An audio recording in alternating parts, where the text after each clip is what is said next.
talking about karma, part 2.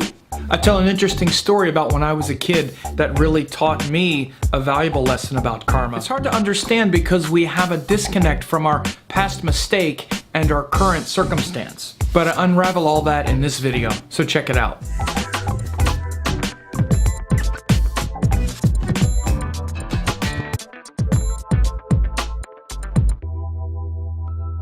So continuing my conversation on karma that I started a few days ago, and really trying to understand what karma is and how to understand it astrologically. You know, we tend to think about it falsely as a sort of linear rather than circular thing. And karma is often described as the bad stuff that we need to rise above and defeat and struggle against. Instead, karma is a wheel. It's a cycle. And the word is really inclusive and encompassing several concepts. One is like what we might call predeterminism, which are things that are, let's say, predetermined. And then the other part is often what might be called free will, which really has to do with presence and becoming present to whatever the circumstances are that you find yourself in, and then acting from a place of awareness, which introduces all sorts of creative options regardless of the circumstance. And so this whole notion of what you might call predeterminism and what often people call karma is simply the results of your past actions, what you have done before. Coming back, circling back to then show up in your life as a circumstance that you need to deal with. And what's weird is that we act as though we don't understand that this is the way life works,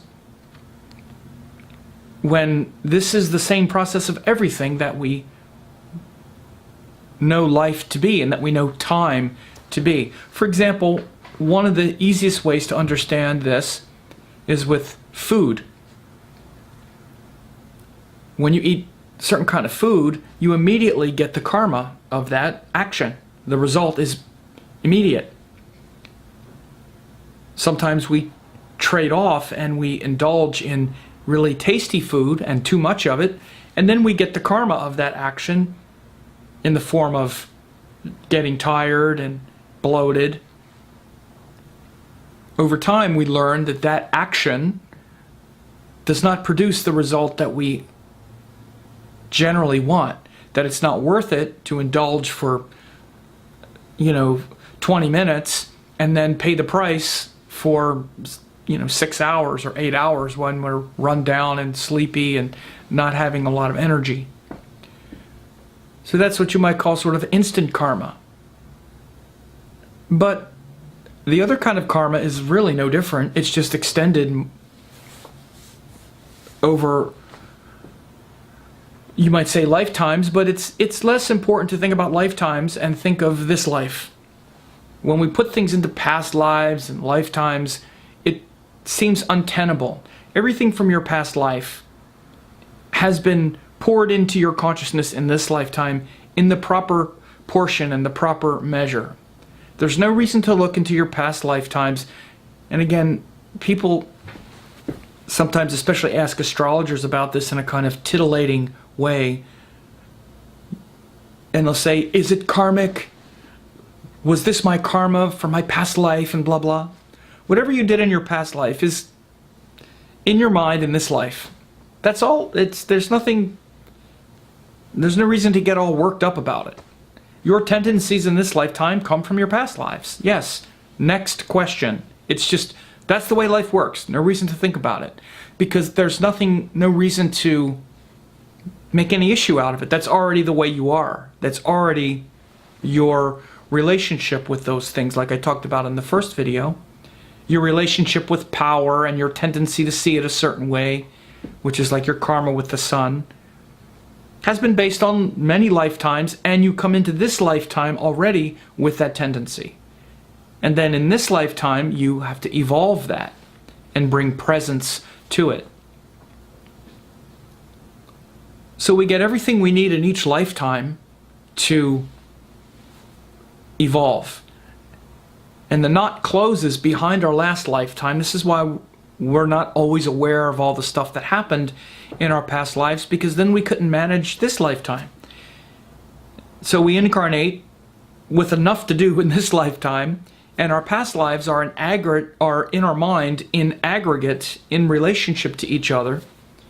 And then those karmas unfold and ripen at their proper time, based on the timing cycles and the dashas in Vedic astrology. And the thing that makes it confusing is that, unlike the example I use, like with the food, there's often a big disconnect and time lag between certain, let's use negative karmas.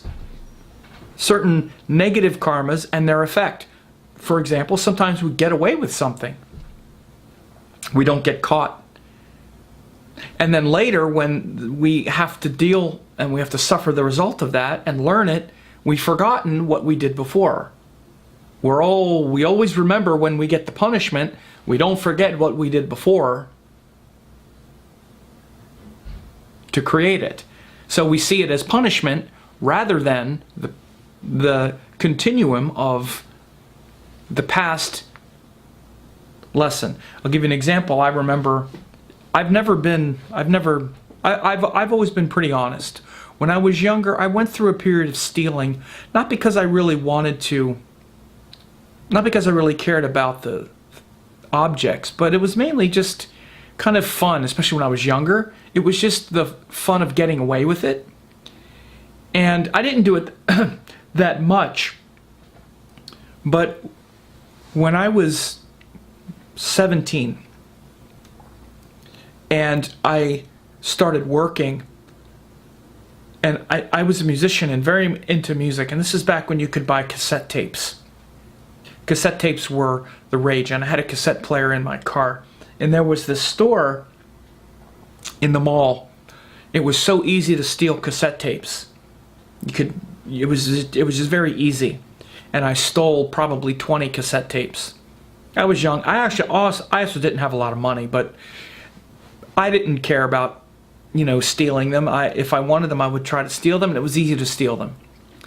So I stole all these cassette tapes, and I'd listen to them in my car. And probably 3 years later, what happened is my band had played at a nightclub. I was like 19. One of the first times I ever played in a nightclub. And one of the guys that helped us move equipment, bands have these guys that hang out with them because they want to hang out with the band and they want to get into the shows, and they help move the equipment. I drove one of the guys home after the gig, and the next day, all my cassette tapes were gone. And I was like, what happened to them? And then I was like, oh, Clayton stole them. And I was furious at him. And of course, he never owned up to it, but I know that's who stole them, because someone else told me that he steals things. And I remember very quickly going, oh, okay. I stole all of those cassette tapes, and then they were stolen from me. And even though I wasn't so much into the law of karma back then, I was wise enough to go, well, okay, I get it. I actually stole all of them, and they got stolen from me. But sometimes we don't remember, and other things happen where, for example, we mistreat someone over and over again. Relationships are a great lesson in this. We've all had relationships, and we all feel so cheated at the end when the person finally gets sick of our stuff, and all of a sudden they leave. All of a sudden they changed overnight, and they left me, or they did this, or they did that. Well, guess what? It wasn't all of a sudden. It took 10 years for it to all of a sudden break down. Relationships, not just romantic ones, but with individuals, they're nothing but a million little negotiations and, tolerances and equivocations. And over time, the relationship gets out of balance here and there, here and there. And at some point, one person gets sick of it and leaves. And the other one, oh, I never saw it coming. How could it be like this? If they're honest with themselves, they'll usually realize, okay, this is why. But many times, it's easier to not be honest with ourselves. And when this happens, we don't learn. And so let's be clear, all of these situations I'm talking about are happening with the 7 planets. 9 planets, obviously, if you include Rahu, Ketu. We have a relationship with each one of them, and the ones that are more powerful, like the planet that's in its own sign and that is more intelligent, learns from those mistakes much more easily. When we make those mistakes, we get it, we learn it, and we don't keep repeating it. And the ones that are darker, we keep making the mistakes and not recognizing our part in the problem. Again, it has no bearing on whether it's a benefic or a malefic. The malefic planets, when they're powerful, they give the wisdom of that. How to fight the good fight if it's Mars rather than waste our time in bad arguments. How to stay determined and focused if it's Saturn or whatnot. So that evolutionary process and this ratio of nuanced feeling and action in our life comes from the planets, and our karmic evolution is one of awareness and intelligence. And the ones that are weaker, it's kind of like the person in the relationship who is not listening for 10 years, and then suddenly when the person leaves and they suffer the pain of that, that's how they learn. They learn through their painful mistakes, which painful mistakes are the negative, the aggregate of ignorance of that planet hitting us all at once. And again, when the planet is in low dignity or difficulty or in a difficult house, it's hard for us to pay attention to it and to work with it, so its problems deteriorate and build up to the point to where a catastrophe happens with it, and only then will we face it. The ones that are more intelligent, we bring more skill and awareness to them naturally because they feel better in our heart and mind. And so we naturally evolve those things more easily because they're already intelligent and they're great powers and skills that we have. And so this whole idea of predeterminism and fate and presence is really built into the whole kind of fabric of our karma. The things that are predetermined are the things you've already done. Once you eat that gallon of ice cream and it's gone in your body, you can't put it back and you can't take it out. You could make yourself vomit. Okay, so, but that's another action. That's another violent purging action to maybe stop yourself from going through with a maybe physical discomfort you might have to endure because of eating too much food or eating the wrong food. But once you take the action, its result is already predetermined. That's all destiny is. That's all predeterminism is. It's something you have done coming back and framing your life, creating some circumstance. So when people say, well, you can rise above your karma, you can do this, you can do that. No, you can't. Because it's your karma. These are your actions that you've taken. God is not punishing you for anything. The predeterminate, the fate, the predeterminism, the thing that you're struggling with is a problem you created. So you can no more stop it than you can stop, again, like food is a good one. And also in the positive. Once you eat the right amount of food and the right, with the right nutrients and whatnot, you get to benefit from that. So even if every day of your life up until right now you've eaten the crappy food and the this and the that, and that's been your karma with it, well, by golly, every moment is new And you can start right now doing something different. In fact, that's your destiny. That's the reason you're here, is to start right now doing what you know is right, rather than acting in accordance to your programming, and in particular, the negative programming, which creates the greatest pains in our life. We don't complain about the things that we do well. It only feels like we're getting all this negative karma and all this fate and heaviness because of the things we've done badly and the things that are painful. We don't complain about the things that are enjoyable. That's karma too. We don't complain about that part of it. That's also predetermined, that when you do a good thing, it's going to come back to you. And you know this as well. So one of the things I would say about understanding karma is don't be foolish about it. It's a simple, natural law that you already understand. You already see it at play everywhere. If you want to cultivate something, like if you want to, grow a flower, you have to do some work. If you ignore it, it's not going to grow. If you don't weed the garden, it's not going to grow. It's just going to, the weeds are going to overtake it and the flowers won't grow. Same is true with any relationship situation you have. If you want it to be a beautiful thing in your life, it takes effort. And it is in fact the culmination of your effort in that regard.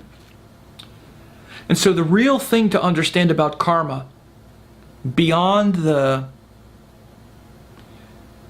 questions we get into with the punishment and the fate and the free will and how do I change it, is to understand this very profound truth. Karma and dharma work interchangeably. Dharma means the truth, and karma means the actions that you're taking. And those actions are the only true measure of how much intelligence you have about something. If you want to see how intelligent a person is, look at what they do, not what they say. Again, that's what karma really is. This is how karma teaches you. Because based on your actions, not your ideas, not your words, not your fantasies, not your whatever, but based on your actions, you are creating the truth. And the universe brings that truth back to you to say, see, this is the truth of who you are in this regard. You have all these ideas about the way you are in a relationship or the kind of partner you want or you deserve and blah, blah. So why doesn't it come back to you that way? Well, because this is who you really are in it. Because this is how you are as a partner. This is the kind of relationship you create. Because you are this way toward other people. That's why it keeps coming back to you. Not because you're a victim, not because everybody mistreats you, not because you're punished and blah, blah, blah. No, that's not why. Sorry.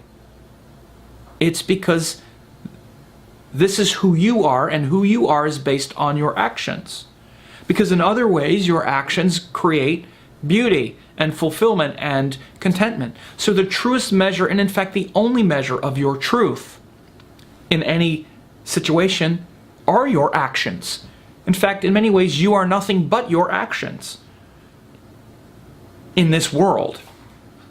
Beyond this world, you're beyond this world. So people say, well, who are we beyond the world? And people always jump to that thing that is ungrounded because they think it's too simple. It's not simple. It's the most complicated, deep structure there is. In this world, through this body, and for all intents and purposes, everything you know as a being on earth, you are your actions. That is your karma. And your life, as you know it, revolves around the actions you take in the present, which are being framed by the actions you have taken in the past that have led to this moment and framed this moment. Because you took actions in the past that were of a certain nature, you have the life right now that you have. And based on the actions you now take, you're going to have a different kind of life in the future. And all of it is up to you. All of it is your doing. And only your doing.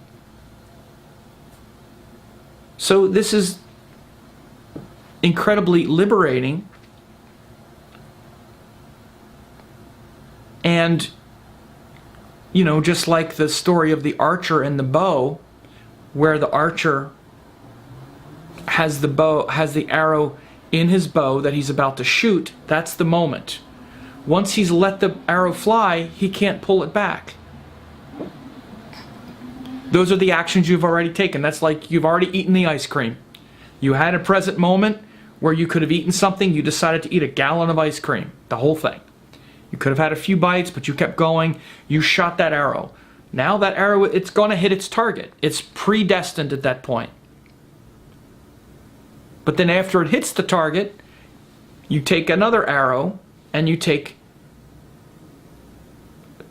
will have to then take a future action.